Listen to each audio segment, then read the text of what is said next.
Hey guys, so today I'm gonna be doing a little bit of my random favorites. This is the second time I filmed this video. The first one, the camera just kind of freaked out a bit, the lighting was bad, it just did not work. So I'm redoing it, a little behind, but hey, that's life. So this is part 2 to part 1 of my beauty favorites. As I said, this stuff's just kind of random. I'm gonna try and make it short and sweet, but we'll see if that happens. And let's just start on into it. So we're gonna start off with tea, and tea has just kind of been a beverage that everybody drinks around this time of year, I guess, for the most part. Since it is so cold, you just want to have that nice warm feeling. This one is the Tezo Berry Blossom White Tea. It's a little bit fruity, but not too overpowering. Just smells good. We're gonna go with the dark chocolate covered Acai berries. There we go, by Brookside. I get these from Costco because you can get them in a big bag. They are so good. There's like little teeny tiny chocolate amazingness. I like to mix them with plain almonds. Just like the flavor of the two together is so good. And it's kind of a good protein, vitamin, maybe there's not that many vitamins, but kind of antioxidant filled snack that just kind of gets that little chocolate fix and you're kind of good to go. And just ignore the points. We do Weight Watchers in my house, that's what that's for. So, random favorite number 3, Sea Point Farms Dry Roasted Edamame. This stuff, because we got 2 here. We got the wasabi and the lightly salted. The wasabi was the first one I tried, and it's so good. And it's high in protein, like high in protein.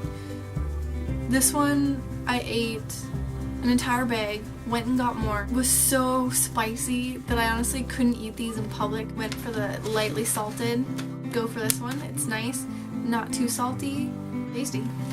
On to the more kind of fashion part. Both of these you hopefully have watched my recent lookbook video and you'll see both of these in there. We've got first my very well-worn combat boots. These ones I got from Wet Seal, so they're pretty cheap. They're pretty much the exact same as any of the other boots I looked at that were probably $80 to $150, $200.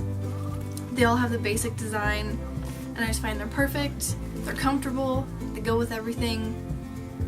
Yeah. Boots number 2, we got these lovely brown little things, but I found these at H&M. They were on sale for 15 bucks, and I have been wearing them, I would say probably every other day. They have stretched a little bit, kind of in the ankle area, but I'm fine with that. It hasn't really hurt them too much. They just work with everything. So Knuckle Rings are next. I'm gonna try and insert some footage here so you can see what I've been wearing lately. I've been wearing at least some type of knuckle ring like every day. I don't wear too many because I do have like my basic rings that I wear every day. They, I don't know, just add a little something.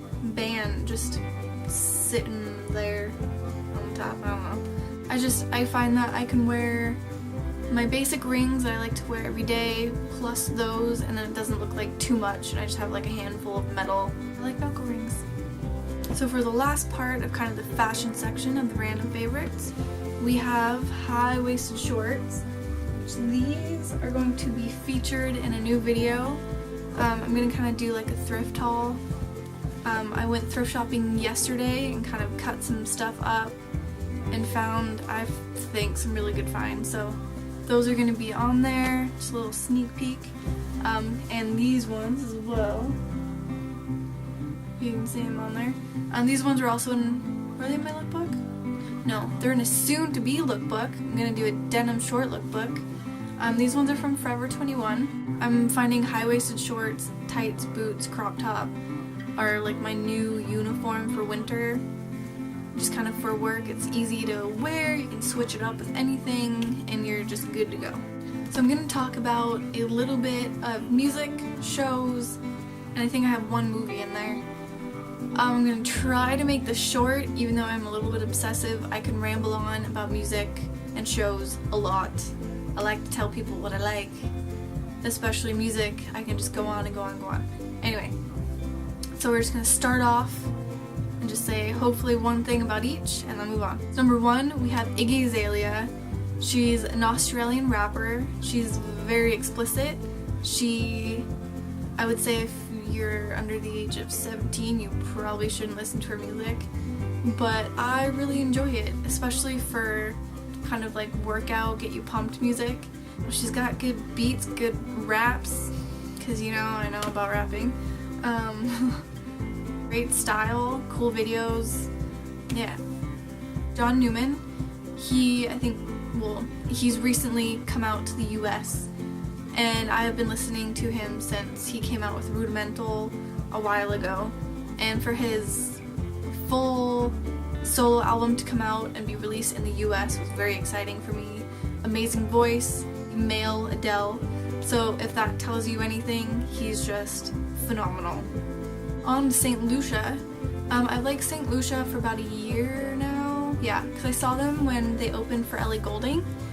And I was just completely floored. They were so good live, so much instrumental, just really cool sounds that you really wouldn't hear anywhere else. They're just cool. It's kind of a band you can't describe. You just have to go listen to them and hear what they have, because you're not really going to find it anywhere else. London Grammar is a band that is very new to me. I think I discovered them because they had a free download on iTunes, and I fell absolutely in love.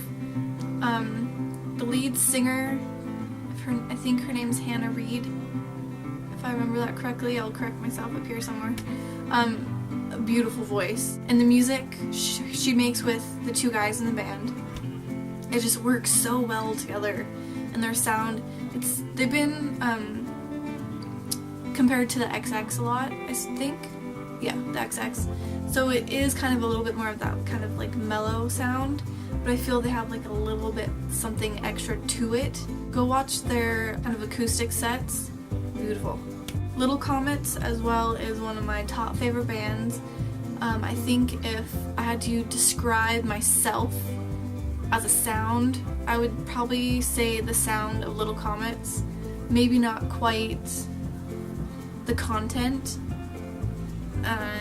but the sound, I don't know, I feel like it fits my personality. Another band that you just have to go listen to, can't really describe them.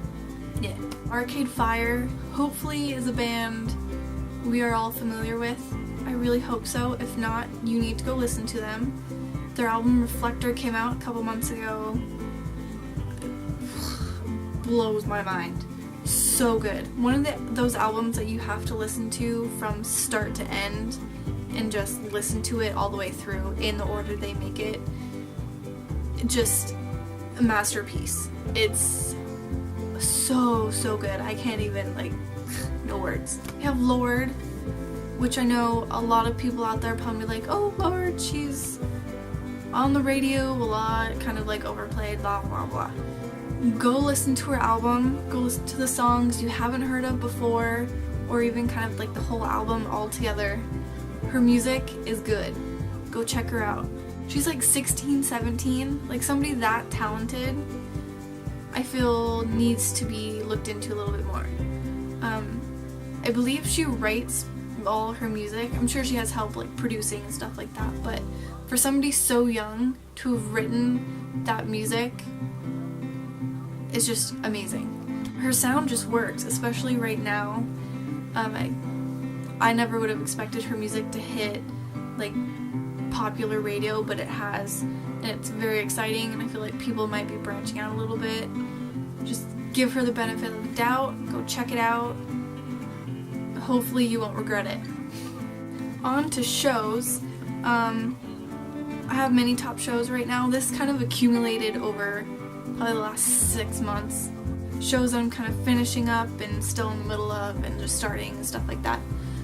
We have Merlin, which is a little bit of an older show, but I think it ended maybe last year, possibly. As it kind of sounds, it's about Merlin and King Arthur, and how Merlin has to protect King Arthur and all that kind of stuff. It's such a good show. One of those shows that you get emotionally invested in, and it doesn't quite end how you want it to. I liked how they finished it. Even though it was a little depressing, it kind of worked for the story, and it kind of makes you think that like the entire series, the show, wasn't actually about what you think it was completely, and was more a story about someone else than the main people that you think, and just kind of like, I don't know, whirlwind of emotions. So next we have Rain. Again, is kind of another period show. It's set in the, I want to say the 1500s, somewhere in there. It's about Mary Queen of Scots before she gets married to Prince Francis? Is he Prince? Yeah, Francis of France. And kind of their story, blah blah blah. In my mind, it's kind of like the historic, the kind of Gossip Girl pushed into the 1500s. That's kind of where my mind goes with it. Because the costumes are beautiful, the set is beautiful. How the storylines have gone so far, I've really enjoyed, and it's just visually amazing. Next we have Misfits. I believe Misfits is, well, it's a UK show, but I'm not sure if it's a Hulu only show, like if it was only on Hulu. I can't think of what the term, but, or if it was a show that came out in the UK and it's only on Hulu in the US. I don't know. But Misfits, kind of a crazy concept, but it works. Again, probably not appropriate for viewers under 18, because I believe you have to sign in to watch it, so you have to be 18. It's pretty much about these people who are doing community service. There's a crazy storm, they all get like superpowers, and they have to like fight for their lives and like protect themselves from the other crazy people with superpowers, and like, yeah, all this crazy stuff happens. Weird show, so good, and I just couldn't stop watching it. So Sherlock is the last show and the most recent one that I have fallen in love with. It's still good, being aired in the US on PBS, I think. Yeah, so I still have the last 2 episodes left. Each episode is an hour and a half long, pretty much a movie, and there's like 3 episodes per season. Just how everything is such a maze. How Sherlock's brain works, and how they show like every little thing he connects every single thing to is so good. And I don't know who writes the show or who thinks of all that detail, but it just like sucks you in. I don't think you'll be disappointed if you like kind of mystery but also like comedy things. It's just good. That's all for my random favorites. It would have been up sooner, but as I said, I had some technical difficulties. So hopefully this one works out good, because I don't really want to do it again. But hey. So watch out for a new thrift store haul. Be kind of short and sweet. I might do another just kind of random haul, and also a denim short lookbook. Hope you enjoyed. Like, subscribe, do all that good stuff, and I'll see you later. Bye.